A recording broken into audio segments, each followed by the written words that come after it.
What's up, everybody?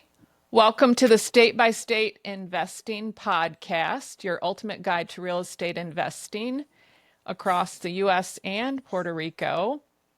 My name is Melissa Ryan, and today we are going to talk to Linda Holtz from the Lone Star State of Texas. Welcome, Linda. Thank you for joining me today.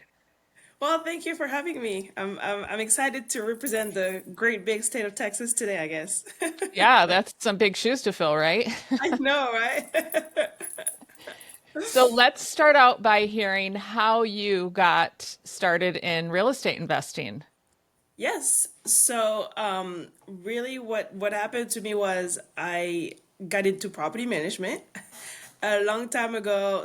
I started my career in sales and eventually decided that I wanted something a little bit more stable. And so, because all I ever knew was talking to people, I found my way into a property management company as the customer service representative. So I was the one answering the phone and logging in all the work orders and the maintenance requests, and I worked my way up to becoming a property manager. So I did that for several years, and I always used to joke that the job was to get professionally yelled at. If you wanted a punching ball, that's what I was here for. But I always wanted to own my own home, at least that, like, even before I even knew of the concept of investing. I just knew that I wanted to be a homeowner. So when I became ready to do that, I actually got connected to a mentor of mine who, I'm from Europe, and she was also a female who had come from Europe to the United States. And at the time that I connected with her, she was a realtor, but she was also an investor herself. And so she told me, I can definitely find you a place to own, but how about you buy a triplex so that you can live in one unit and rent out the other two? And that's between my property management background at that point and the network of like contractors and vendors that I knew, and her putting me on that trajectory, I was sold. And from there on, I was like, you know what? That sounds pretty good. I think I'll just keep going. So wait, your first property that you ever purchased was a multifamily. Yes, it was. Wow. So I you went started straight from out with, renter to landlord of three units. Well, one that I lived in, but yeah. okay, and so where was the first property at that you purchased? That one was in Chicago. I lived in Chicago for a while. Okay. And then so now you're in Houston. So what brought you to Houston? Yeah, so that first property I always joke was the best and the worst at the same time.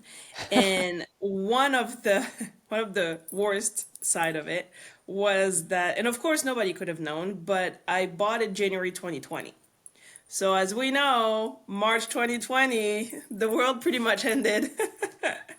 And that was right around the time that I decided to move in. And at the time, my then boyfriend, now husband, we were at that time of our relationship where we moved in together too for the first time. So we moved in together, we became landlords together, and then COVID hit. All within like a couple of months. So it was great. It taught us a lot to be hands-on and to be there. But eventually we found that time where we were like, we kind of want to move out of Chicago, and the world is our oyster, so where are we going to go? And before I knew really what I was doing, I was always kind of an Excel nerd, so I did a spreadsheet of all the different markets that we were interested in, and I graded them and color coded it based on like population growth and job growth, like having no clue that in a way we were doing our first market research and market underwriting, I guess. And for several reasons, a lot of it being how landlord friendly it is and business friendly it is, we chose Texas. And because my husband had family in Houston, we landed in Houston. So that's how we got here. Okay, that makes sense. You had family there. And so what did you do with the property that was in Chicago? So I called my realtor and I was like, hey, you need to find me a property manager because I don't want to deal with it long distance. And again, having bought it at the beginning of COVID, by the time we sold it, it was now the peak of COVID. And the one good thing about that time for real estate sellers is that interest rate were at an all-time low. So it was the best sellers market that a lot of people had seen in years. And so she told me, are you crazy? If you're moving, you cannot manage it remotely, you have to sell. This is like the best time ever that you'll be able to sell. So that's what I did. I ended up selling it right when we moved here, and realized at first that I thought initially that the proceeds, because of the difference in cost of living, were going to help us to reinvest a lot further, I should say, in Houston. But you live and you learn, and there was a lot of things that I didn't know, a lot of strategies that I was scared to try, and so at the end of the day, we just started buying single family homes with it. And when I say homes, it really wasn't that many. But I realized very early on, oh my gosh, right back to being landlords again. And that's not the vision that I had for the long term. Because pretty early in the journey, I realized this is what I want to do full time. How can I get to the full time position as fast as possible? And so, not like going the single family route, buy and hold, was just too slow for me. And it works for a lot of people out there, but for me, for the amount of time that I was ready to spend on real estate investing, and how quickly I wanted to reach my goals, I was like, this is not going to work. And so eventually we got into commercial multifamily. So that's what we do now. Wow. Okay. And so that was after you moved to Houston. You, Yes. okay. Sorry, that was a long-winded answer to basically saying I sold that property in Chicago.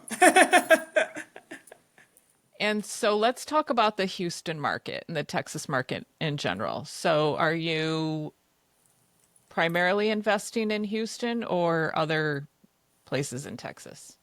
Yeah, so right now, our focus is the Texas Triangle. So we're in Houston. Anything that's between us and San Antonio, Austin area, and Dallas up north, that's what we love.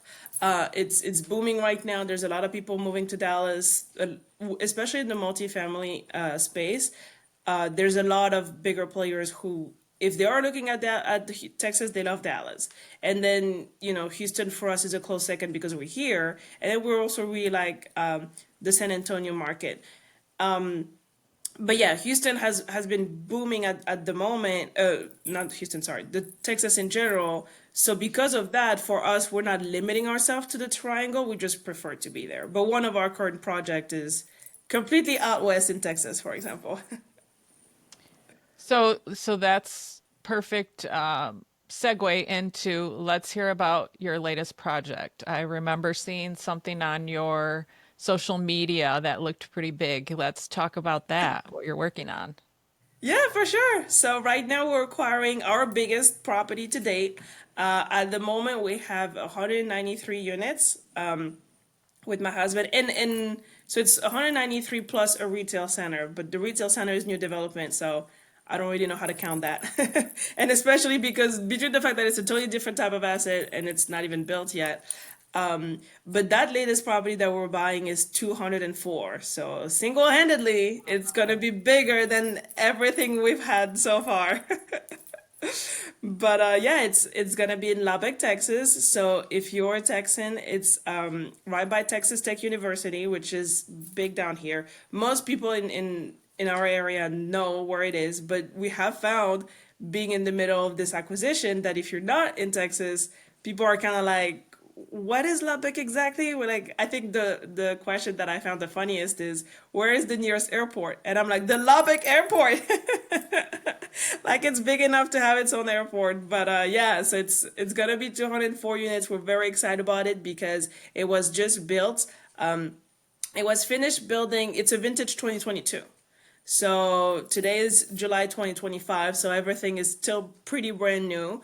It's gonna be a 5-year hold, so we're very excited about where the market is going. There's a lot of great things coming to Lubbock that we feel we're gonna be very well positioned to take advantage of between now and 2030. So it's a great project to be a part of. Very excited about it. So let's break that deal down a little more. Let's start out with how you found it, and you said it was built in 2022. Yes. So this is what happened, and I'll try not to be too long, but both questions have very interesting answers.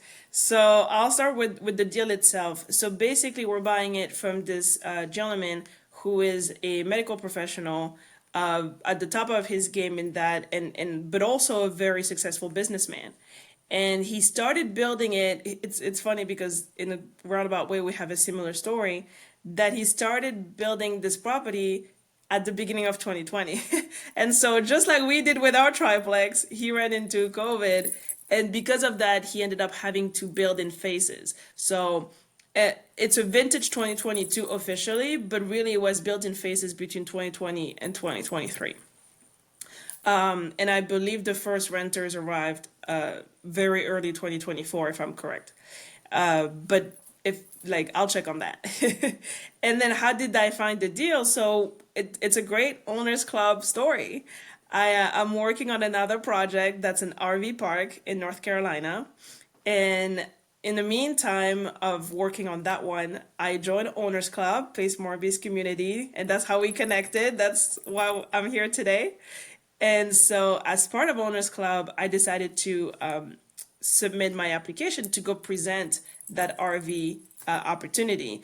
And so, by doing that, I met Matt Starr, who's a fellow Owners Club member, and he and I really, hit it off. And it was his relationship. He has done multiple deals with the broker, and he had already cultivated a good relationship with the seller. And so, thanks to that, he got the deal under contract and then came to me and said, "Hey, I know that you already have this portfolio of multifamily. You have done syndications in the past. How about we team up on that one?" And that's how it all started, thanks to OC. Wow, that's a great story. So, OC connections. Yes. Okay. And so it's partially rented, fully rented. Yes, that's another part that we love about this property, is that it's completely stabilized now. The owner actually, the seller actually had it on the market about a year and some change ago. But at the time it wasn't stabilized. They were still, some like working on bringing the occupancy to date. But that's really why we like it now, is because of the fact that we're buying it at, last time I checked, it was 95% occupied. And again, being the between the property being pretty brand new and the fact that it's has high occupancy, we're really not gonna have to do a lot of capex or improvements, because the property already looks great. It's already full. So now we do know that we have some opportunities to increase rent, but our business plan is to do that a little more. I don't want to say slowly, but like more phased out than what the appraisal we receive is telling us, just to again be very conservative. I think that's the main thing for us, is that we have this great asset where there's not a lot of work needed, if I can say it like that. And there's always work with multifamily, especially something that size. But what I mean by that is that we're not going to go in and renovate a bunch of units. We're not going to go in and add brand new amenities that are not there already. What we're gonna do is really mostly, keep an eye on the pulse of the market and increase rent as we go. And then of course make sure that management is always managing it efficiently in terms of like expenses, in terms of little things that we can do here and there to increase income. But yeah, the fact that it's already highly occupied, and that there's not a lot of renovations to be made is pretty good deal for us. Yeah, sounds like you really scored on that one. So, for our listeners who are looking to get into the multifamily asset class, what advice do you have for them on how to get started? Yeah, so a quick story about how I got started on the multifamily side. So at the time, we joined a mastermind group with my husband, so we learned a lot from that. And for me, I've always been very big on networking, and finding the players in the room that you want to be in, and really like soaking in as much as you can from those relationships and making those connections to leverage people's experience, right? So because of that, it was an amazing experience to be part of this mastermind. In terms of the learning, I realized pretty early on, and they had told us, right? Like, it's funny because they had told us before joining the group, everything we're going to tell you is free on the internet, free at the library, free on Google. But it always feels like you're drinking from a fire hose until you get there and somebody gives it to you in an organized way, in an organized fashion. But that being said, yes, I realized pretty early on that it was true, that the information was out there, and that it was more important, at least for me, the way I learned, to learn by doing. And so, because of that, my recommendation is invest passively, because, like, make the right connections, connect with the right players, see how they operate their business, and learn from that. Now, obviously, if you want to jump in as an active investor right away, there are ways to do that as well. But for me, my first property that I got on, we did that passively with my husband. And a little tip or trick or whatever, but we actually did that from a life insurance policy. So it did not change anything to our lifestyle. It's not like we had to have cash savings in the bank. You are able to tap into your retirement account for most deals, but even that we didn't have to do. Literally, there was just money in our life insurance policy that we were not touching, and we were like, okay, let's put that to good use. And the way the policy was set up, it was basically like us becoming our own bank. Yes, we had a small interest. It was kind of like taking a loan with a very small interest rate, but we immediately put that in a deal where the returns were much higher. So it's like making that gap of being in the middle, saying, yes, I'm borrowing here, but I'm making so much more money with that same money. So yeah, that's really what I would recommend is connect with the right players and ask them, hey, how can I bring value to you? Could I potentially be an active investor? Or if you have a W-2, if you don't want to spend the time just yet, but you still want to learn, then say, hey, this is the money that I have in cash, in retirement, in life insurance. Can I put it on your next deal and learn from you? I want to be passive, but I want to be like a passive learner. Like I want to know a little bit more. Maybe I can sit on some asset management calls that you have with the property manager from time to time. And that's why it's very important, in my opinion, to yes, you can do it passively, but even if you start passively, try to immediately say, hey, I'm here to learn and immediately connect with the players who are gonna help you do that. That's what I did, and it worked out pretty well for me. That's great advice. Such great advice. And how long after you bought that first multifamily in Chicago, when did you transition to doing real estate full time? That's a good question. So I spend a lot of my time doing it now. I still have a well, not it's not a W-2, like a like contracting work that I do. But I will say in practice, probably 75% of my time is spent on multifamily, and that has been the case since May of last year. So May 2024, and I started investing in January 2020. So about 4 years. Okay, that's so good. So now that you're working on this 204 unit multifamily, wrapping that up, what is next for Linda? Well, thank you for asking that. So we're still working on that 204. So like I said, for me, somebody helped me when I first got started and saw like, yes, you want to start by being passive so that you can see that side. But I knew where I was going long term. I knew that I wanted to be active, and somebody saw that in me. So what's next for me is that I'm always trying to show people that it's possible and like, hey, if you want to learn, like come ask me anything. I'm an open book. With my husband, we do this webinar once a month this summer where it's basically Q&A. Like our last name is Holtz, so it's called Holtz the Door to Wealth. And Okay. and our thing is, we'll do like a quick presentation of how we do what we do, but the whole point is for an hour we answer any and all question that people have. So I would definitely say like that's my thing that's next is that I want to empower as many people as possible to get started because you know you don't have to be a millionaire, no you don't have to be a big corporation, and it's really if you start passively you don't even need that many hours. Now if you want to be active, I will say it is a lot of work. And that's one thing that I think a lot more people need to be aware of and realize is that the whole, oh, you'll be able to do it on 5, 10 hours a week. I I laugh, but I'm like, I have yet to meet somebody who can do it on that. Even the people who have very demanding W-2s, they have to do both, like, until the wee hours of the night and on weekends. And when you total everything, it's not 5 to 10 hours a week. Or at least not long term, like not consistently.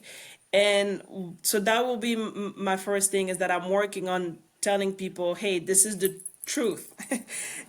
At least it's my truth. So if you want to learn my truth and how it really happens, definitely come to that and to the webinar and ask any question you have. But other than that, what's next? We're also working, like I said, on that RV park. We have another acquisition here in Houston that we're hoping to do a JV on. And yeah, the goal is to keep buying more deals, and on the long run, one of my goal that's related to my Mount Everest is to start getting into senior living and senior housing. Oh, that's so good. We need more people in that asset class. Yes. And by the way, I love your branding, Married to Real Estate. Thank you. Thank So you. Thank you. creative. So, how can the listeners find you on social media if they want to partner with you and learn from you? Yes, well, thank you for asking. So yes, the brand is Married to Real Estate. So on Facebook and Instagram, we go by M2RETX, being in Texas. And that's also our website, marriedtorealestate.com. So, like I said, for me, I always said the most important thing is try to help at least one person. I think that if we could all help just one other individual on this earth, the world would be a better place. So, if you have any questions, anything that I can do to help, definitely never hesitate to reach out. Me personally, I spend all my time on LinkedIn. So, Linda Holtz, if you find me on LinkedIn, you'll see me there every day. That's awesome. Well, thank you so much, Linda, for your time today. I really appreciate it. Of course. And thank you to all the listeners for watching. Do me a favor and click the subscribe button below and leave a comment for me, and we will catch you on the next episode. Thank you so much for having me.